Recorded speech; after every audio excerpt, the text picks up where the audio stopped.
নির্মাণ শ্রমিকরা কনস্ট্রাকশনের কাজ করছে, যারা হাইহুতাশ করছে, টকশো কাঁপাচ্ছে, পত্রপত্রিকায় কলাম লিখছে, তাদের কিন্তু বাস্তব অভিজ্ঞতা নাই। বাস্তব কথা হচ্ছে এই রাষ্ট্রের প্রতিটা সেক্টরে অনিয়ম এবং অসঙ্গতি রাষ্ট্র যারা চালাচ্ছে অনেকের বাস্তব সেন্স নাই।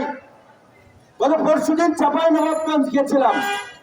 চাঁপাইনবাবগঞ্জে আমাদের প্রোগ্রামে আসছে আমাদের এক ভাই মোটরসাইকেল অ্যাক্সিডেন্ট করেছে, তো ওই ভাইয়েরও দোষ আছে।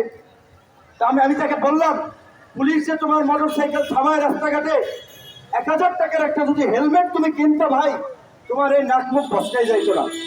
তাহলে 1000 টাকা হাইওয়ে রোডে কেন তুমি হেলমেট ছাড়া উঠলা?